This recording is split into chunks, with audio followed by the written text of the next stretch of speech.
Hello my friends, thanks for tuning in for another adventure. My name is Ian with Out of This World Reader, and it is finally time to go over all the books I read in October. Overall, it was just a great month of reading. I think I only had a couple books that were just not up my alley, but other than that, I read some great books, and it is my pleasure to go over them with you today. So without further ado, we're going to hop in with fantasy and sci-fi first. So one of the fantasy books that I got to this month was For the Wolf by Hannah Whitten, and I really enjoyed this. Like, it was very similar to Uprooted.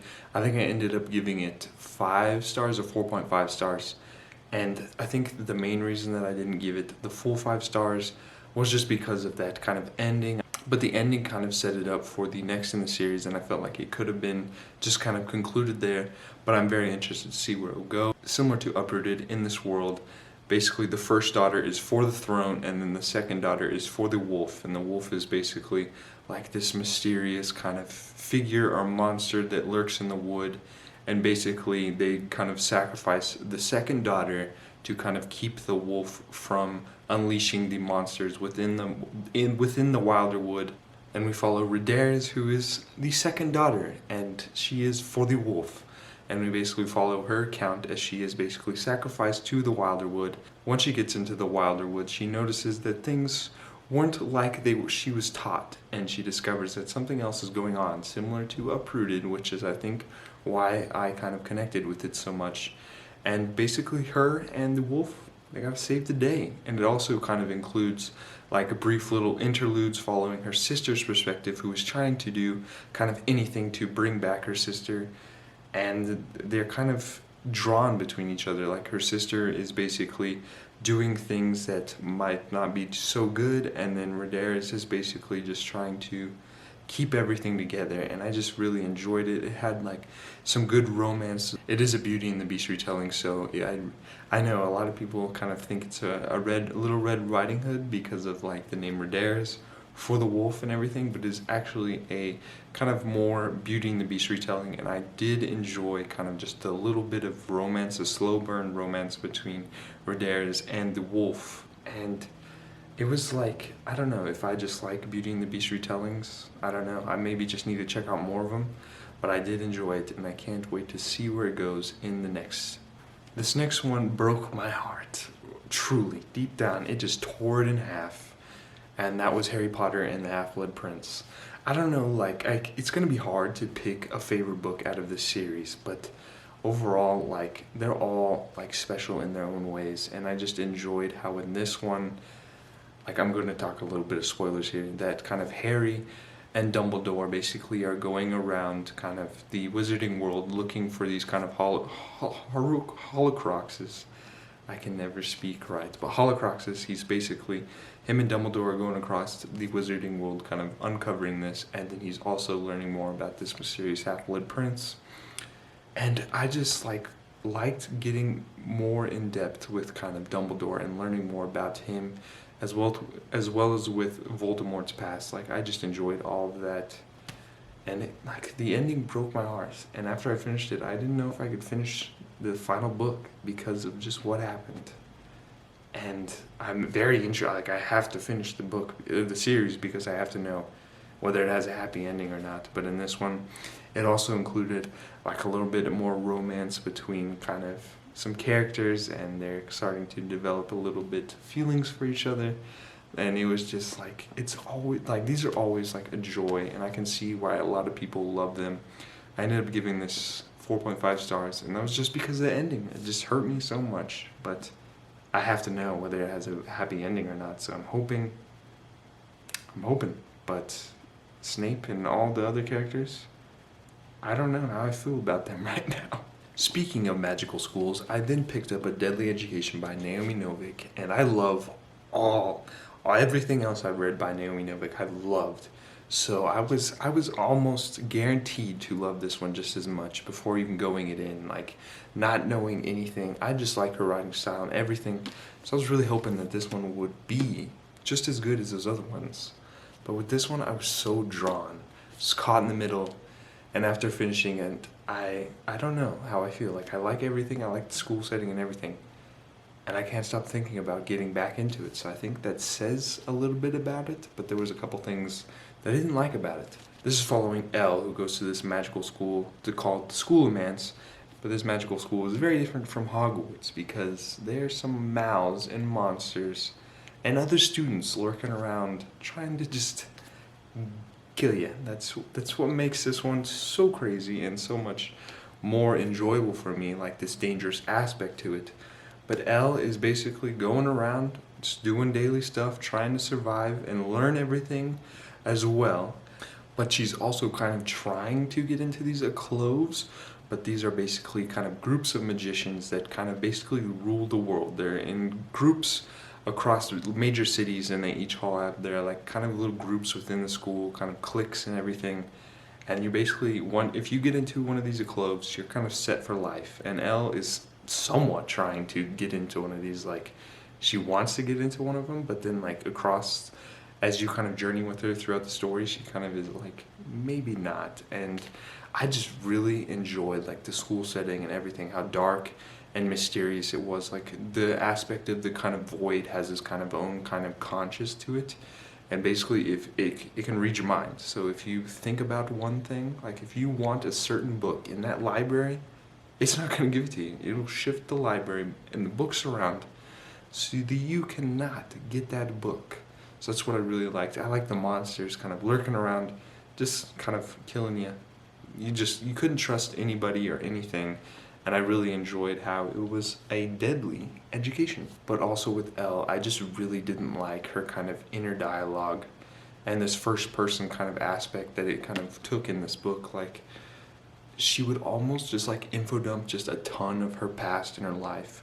And I can understand like a little bit kind of understanding the character and how they kind of got there and how they're made to be like they are. But then there was just a whole bunch of just random info dumping. And there was also a little bit of kind of a lot of world building, which I do enjoy world building and learning about the school, but just like the info dumping, inner dialogue, it was just not for me. I did a kind of vlog where I covered my thoughts more in depth. There's also another character, Orion Lake, and I felt like he wasn't just fleshed out as much as I wanted to. But I'm hoping that in the second book, this is actually a trilogy, so I'm hoping that in the second book, it kind of expands better and Elle improves. In the book, she kind of, throughout the story, she slowly starts to improve and kind of make friends. Just in the beginning, she was just a negative Nancy, and it was just like, it didn't make it for a fun read for me in the beginning, but slowly as she started to change, I started to enjoy it a lot more, and by the time I finished it, I really enjoyed it. So I'm hoping that in the second book, she continues to improve, we get more of the school, and that's a wrap. I hope it just improves. I think I ended up giving this 3.5 stars, but I'm hoping, and I'm pretty sure it'll improve. So that is my thoughts on this one. So in the Biblionauts, we've been reading Dune, and we now picked up Dune Messiah. And this one was really a big disappointment for me after reading Dune. Like, this is basically following Paul after kind of the events of Dune and kind of taking control of Arrakis and becoming basically the emperor of just like the whole galaxy or kind of world universe that he lives in. And now that he's in power, a lot of other people are trying to kind of get him out of power and just get him off the throne. And there's a lot of just political movements trying to get him off the throne, a lot of secret stuff, and there wasn't much kind of just other than that. Like, it's very political and understanding how just the empire works and everything, and just understanding all that. And I think it's just basically just like a big setup for the final books in the Chronicles.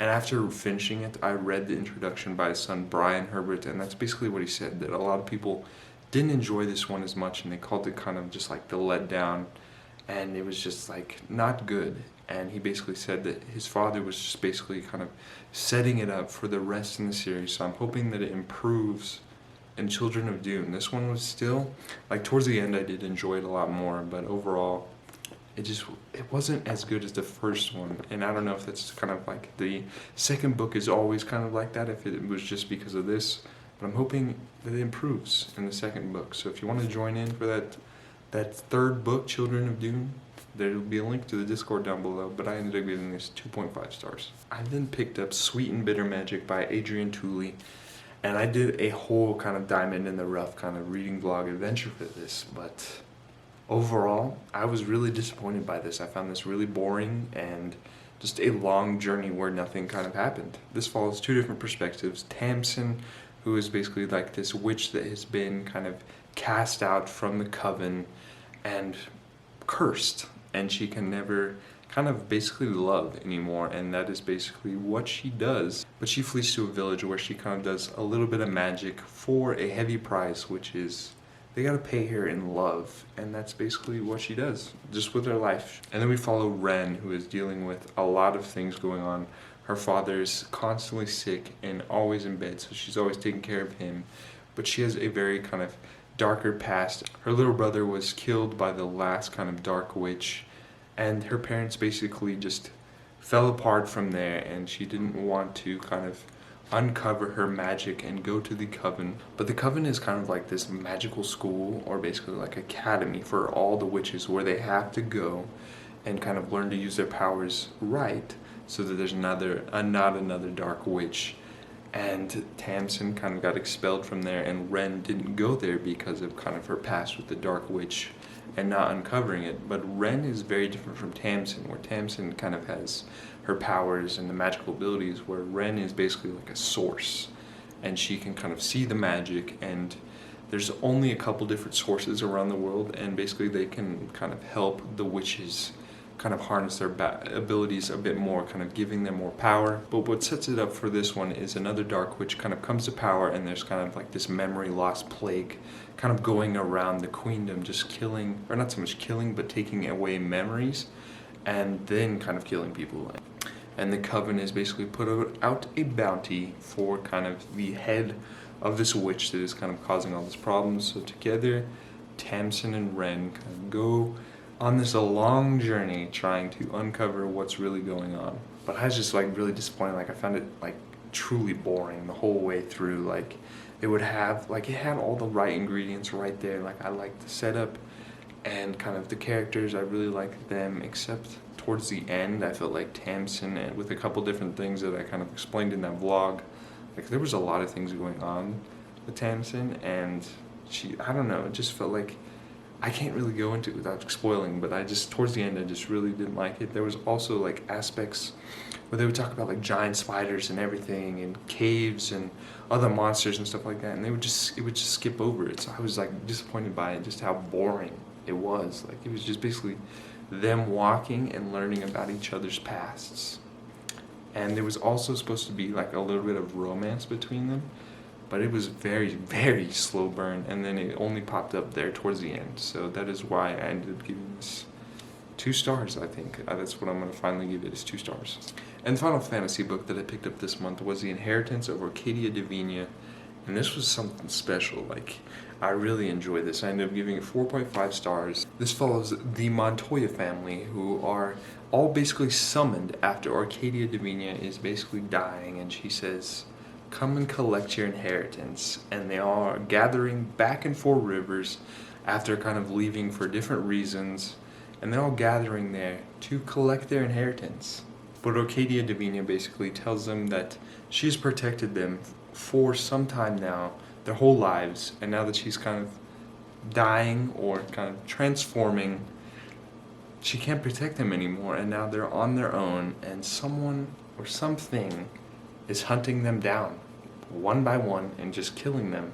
But in here we follow 3 main perspectives. We follow Marimar, Ray, and then Tantanelli, and then some of Rhiannon at the end. But each one of them are trying to kind of uncover the past of their kind of grandmother, Arcadia, and it's basically like a high stakes mystery with a little bit of magic, as they were kind of given some magical powers through their inheritance from Arcadia, but they're trying to uncover the past of Arcadia to kind of hunt down this killer that's slowly picking them off and figure out what's really going on.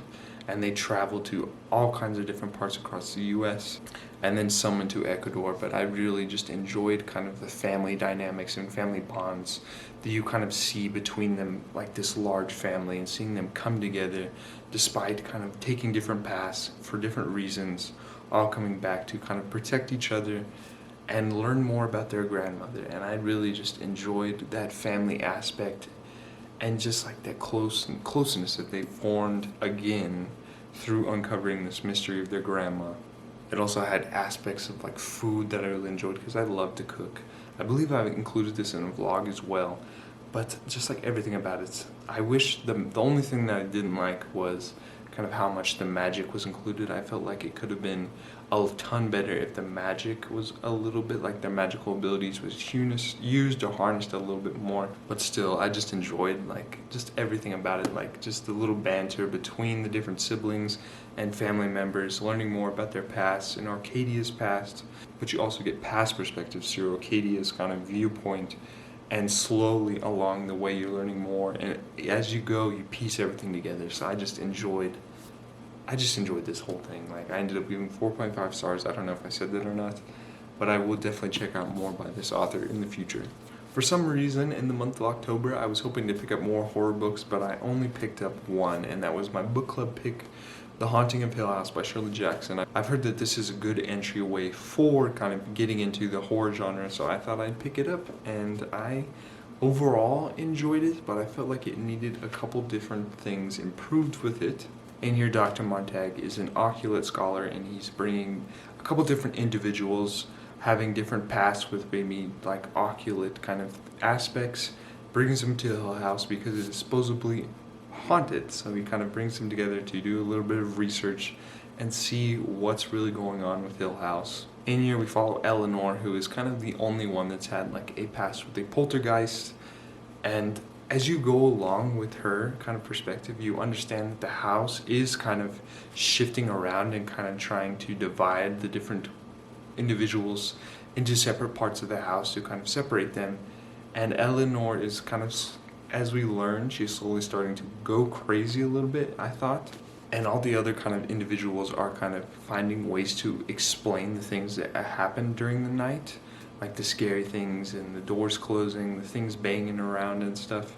So they find like reasonable explanations for it, but Eleanor kind of is something else is kind of going on with Eleanor in the background as you kind of learn throughout the story. But I was really disappointed by the aspect of kind of the scary parts kind of cutting off randomly. Like you'll be in the heat of kind of a moment where a lot of things are going on within the house during the night, and then it will kind of just change and shift to the next day. And that was really like let me down about it. Like I would get scared and then it would just kind of end, and that's what really disappointed me. But I still had kind of nightmares from this. Like there was one point, I think it was like halfway through, and I just had like a random nightmare. And when I get nightmares, like I have terrible ones. But I enjoyed it, but I felt like I would enjoy it a ton more if those kind of scary parts were kind of expanded on a little bit more. But I ended up giving this 3.5 stars. The final three books that I picked up in October were all historical fiction and non-fiction. The first one that I picked up was Edge of Eternity by Ken Follett, and I ended up giving it 3 stars.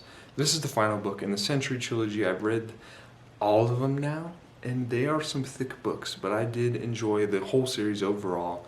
This one kind of follows the kind of Cold War, the events of the Berlin Wall, kind of civil rights, JFK, Cuba, all that kind of stuff. So basically like the end of World War II up until like the 90s, and kind of there was a little bit of an epilogue in the 2000s, I believe.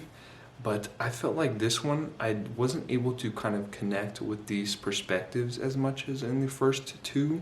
And that's what really let me down the most. Like I enjoyed kind of the different topics and everything discussed, but I felt like the perspectives, I wasn't able to connect with them, so I wasn't able to connect with the story and the plot as much. But overall, I really enjoyed the series and everything covered in them, and I will definitely check out more by Ken Follett in the future. And the final book that I read this month was No Man's Land by Wendy Moore. It covers the story of the women who ran the best hospital in London at Endell Street, an all-women's hospital. I've always been interested in learning more about women's roles in kind of historic periods that they never get the credit for.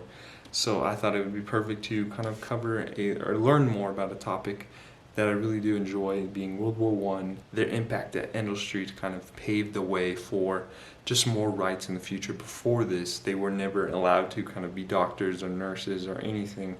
They had very little rights, and before the war, they they couldn't practice medicine, and they ran. Once the war broke out, they ran the best hospital at Endell Street, and all the soldiers basically they wanted to go to Endell Street because that's where they got the best care. They learned new things and paved the way for women in the future, and also helped them kind of earn more rights with the suffragettes and the suffragists. But I felt like it was a bit historical much. I listened to this in an audiobook, and it wasn't like kind of Eric Larson's work where I was kind of in tuned and kind of like atmospheric. It felt like I was constantly kind of dozing off and kind of going in different places. So that's the main reason I gave it 3.5 stars. And it is an important read to kind of understand just how great an impact women can have, and they should be getting credit for. So that's why I enjoyed it. But those were all the books I read in October. Overall, it was a great month of reading, and it was perfect for the spooky season. I thought all the fantasy books and everything that I picked up were really good for this season. What was your favorite book from the month of October? Let me know down below. What are your plans for November? The end of the year is coming, so we gotta squeeze in every book we can. But that is gonna be all for today's video. I really hope you enjoyed it, and I look forward to seeing you in the next. So please consider liking and subscribing so you never miss out on another adventure.